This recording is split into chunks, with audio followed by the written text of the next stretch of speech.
இன்றைக்கு செய்ய போகிற பலகாரம் ஆல்மண்ட் பிஸ்கட். அதை எப்படி செய்யலாம் வாங்க வீடியோக்குள்ளே போகலாம். வணக்கம் வியூவர்ஸ், இன்றைக்கி நான் ஆல்மண்ட் பிஸ்கட் செய்ய போகிறேன். அதுக்கு தேவையான பொருட்களை இப்போ நம்ம பார்க்கலாம். 375 கிராம் margarine, கோதுமை மாவு 305 கிராம், சோள மாவு 240 கிராம், ஐசிங் சுகர் 150 கிராம், அரைச்ச ஆல்மண்ட் 87 கிராம், ஒரு கப்பு. அதாவது பேக்கிங் பவுடர், எசன் வெனிலா. அலங்கரிப்புக்கு ஆல்மண்ட் சின்ன சின்னதாக கட் பண்ணி வச்சுருக்கேன். ஓகேவா, இப்போ வாங்க எப்படி செய்யலான்னு இப்போ ஸ்டார்ட் பண்ணலாம். முத 375 கிராம் மஜ்ரீனை இப்போ நம்ம நல்லா போட்டுட்டு விக்ஸ் வச்சு நல்லா அடிக்க வேண்டியதான்.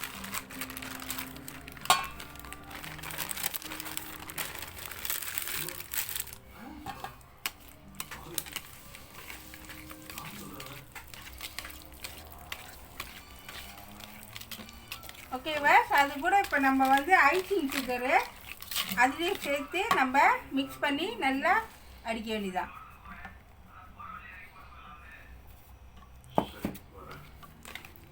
ஓகேவா, நல்லா மிக்ஸ் பண்ணுங்க. ரெண்டுமே நல்லா கரையணும், சம அளவு நல்லா கரையணும்.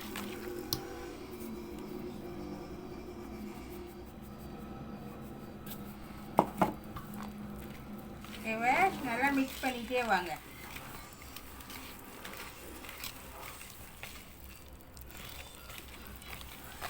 ஓகேவா, இப்போ பாருங்கள், மஜ்ரீனையும் சீனியும் நல்லா அடித்தாச்சு. இது கூட நான் என்ன செய்ய போகிறேன்னு சொன்னாக்கா, இந்த ஒரு மூடி அளவு எசன் வெனிலா நான் சேர்த்துக்க போகிறேன். சேர்த்துட்டு நல்லா மிக்ஸ் பண்ணி விடுங்க.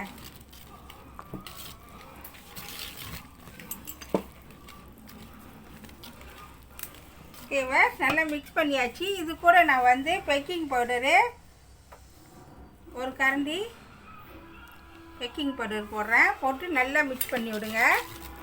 மாவு எல்லாத்தையும் நல்லா சளிச்சிக்குங்க. அதுக்கப்புறம் தான் நம்ம பிஸ்கட் செய்யணும். ஓகேவா, இப்போ பாருங்கள், எசன் வெனிலா போட்டு நல்லா மிக்ஸ் பண்ணியாச்சு. இப்போ இது கூட நான் அரைச்ச ஆல்மண்டை சேர்த்துக்க போகிறேன். எல்லாத்தையும் சேர்த்துருங்க. ஒரு கப்பு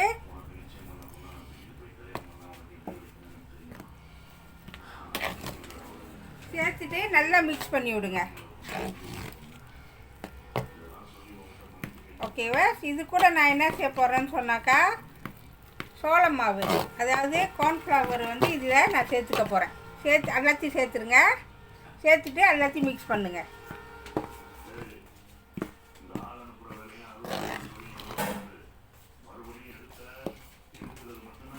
ஓகேவா, நல்லா மிக்ஸ் பண்ணி விடுங்க.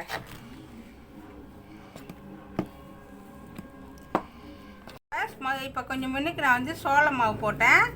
சோள மாவு போட்டு இப்போ நம்ம கையில் மிக்ஸ் பண்ணலாம், ஏன்னா கரண்டி முடியாது. ஓகேவா, எல்லாத்தையும் நல்லா வலிச்சு எடுத்துடுங்க கரண்டியில். ஓகேவா, எடுத்தாச்சு. இப்போ இது கூட நான் என்ன செய்ய போகிறேன்னு சொன்னாக்கா, கோதுமை மாவு நான் எடுத்து வச்சுருக்கிறேன். இதில் கொஞ்சம் கொஞ்சமாக போட்டு மிக்ஸ் பண்ணுங்கள், ரொம்ப போட்டுறாதீங்க. நல்லா கையில் வச்சு நல்லா பிணைஞ்சி விடுங்க. ஓகேவா, எப்பயுமே நான் சொல்கிறது ஒன்றே ஒன்று தான், கோதுமை மாவு நீங்கள் மாவு கடைசி மாவு போடுறப்ப கொஞ்சம் கொஞ்சமாக போட்டு மிக்ஸ் பண்ணணும்.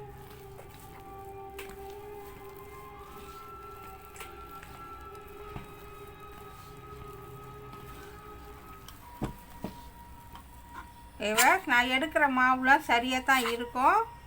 நீங்கள் என்னோடய ரெசிபியை கணக்காக ஃபாலோ பண்ணிங்களா கண்டிப்பாக உங்களால் செய்ய முடியும். ஓகேவா, நல்லா செஞ்சுட்டு வாங்க.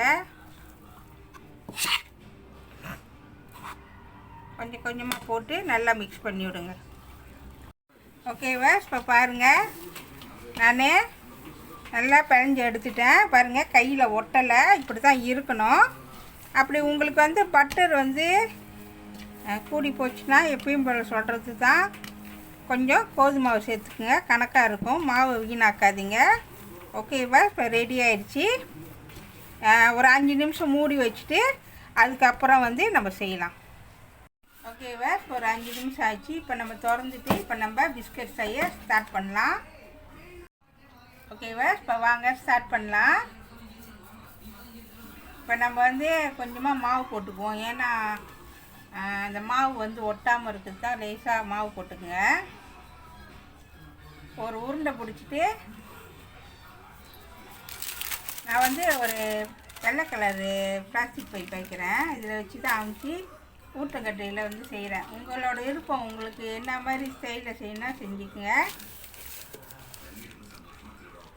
ஓகேவா? ரொம்பவும் மாவு வந்து ரொம்பவும் நீப்பீஸாக இருக்கக்கூடாது, கொஞ்சம் லேசாக வந்து மொத்தமாக இருக்கணும், அப்போ தான் பிஸ்கட் வெட்டுறப்ப நல்லா கணக்காக வரும். ஓகேவா? நான் இந்த அச்சு வைக்கிறேன்.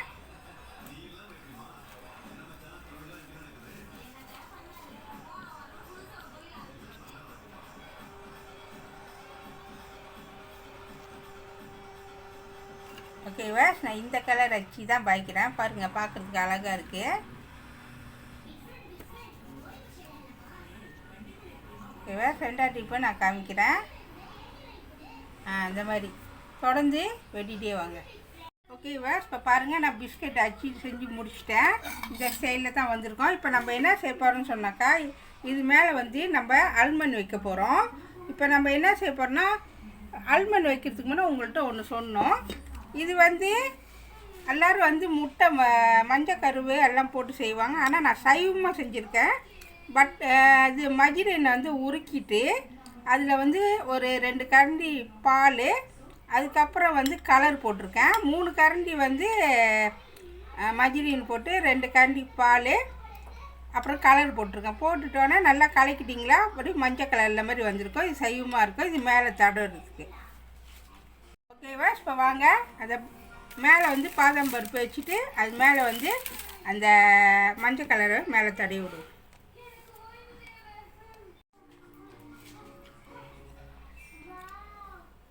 ஓகேவா? இப்போ நம்ம வந்து மேலே வந்து பாதாம் வைக்கிறோம். உங்களுக்கு எவ்வளோ பெருசு வேணுமோ அது தகுந்தப்ப நீங்கள் வச்சுக்கலாம். நான் இந்த சைஸில் வந்து வெட்டி வச்சுருக்கேன். பாதாமை வந்து வந்து இரும்பு சட்டியில் நல்லா வறுத்துடுங்க. வறுத்துட்ட பிறகு தான் நம்ம வந்து இது மேலே வைக்கணும். இல்லைன்னு சொன்னாக்கா வறுக்காமல் வச்சிங்களா, நம்ம அவனில் வைக்கிறப்ப பிஸ்கட் வந்திருக்கும், பாதாம் வந்து க்ரன்ச்சியாக இருக்காது. அதனால் வறுத்துட்டு அதுக்கப்புறம் வந்து அது மேலே வைங்க, இன்னும் க்ரன்ச்சியாக இருக்கும். இப்போ ஒன்று ஒன்றா வச்சுட்டு வாங்க, கொஞ்சம் லேசாக அமுச்சு விடுங்க, அப்போ தான் கலந்துக்காது. ஓகேவா? இப்போ பாருங்கள், பாதாம் வந்து மேலே வச்சாச்சு. அது மேலே வந்து நான் சொன்ன மாதிரி இந்த மஞ்சள் கலர் வந்து மேலே தடவி விடுங்க, பார்க்க அவ்வளோ அழகாக இருக்கும். அப்படியே மேலே விட்டுமா அப்படியே தடவிட்டே வாங்க. இது வந்து சைவத்தில் உள்ளது.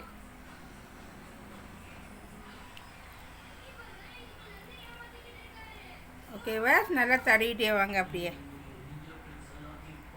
ஓகேவா? இப்போ மேலே வந்து மஞ்சள் கலர் வந்து அந்த இது தடவியாச்சு. இப்போ வாங்க பேக் பண்ணலாம். ஓகேவா? இப்போ வாங்க பேக் பண்ணலாம். இதோட செல்சியஸ் வந்து 150 செல்சியஸு, 15 நிமிஷம் வச்சுக்கோங்க. ஓகேவா? 5 நிமிஷம் நான் வந்து அவனு சூடாக்குனேன். இப்போ 5 நிமிஷம் ஆச்சு. இப்போ நம்ம வந்து உள்ளுக்கு வச்சுருவோம். கிட்டத்தட்ட 150 செல்சியஸு, 15 நிமிஷம் வச்சா போதும். இப்போ பாருங்கள், 15 நிமிஷம் ஆச்சு, எடுப்போம்.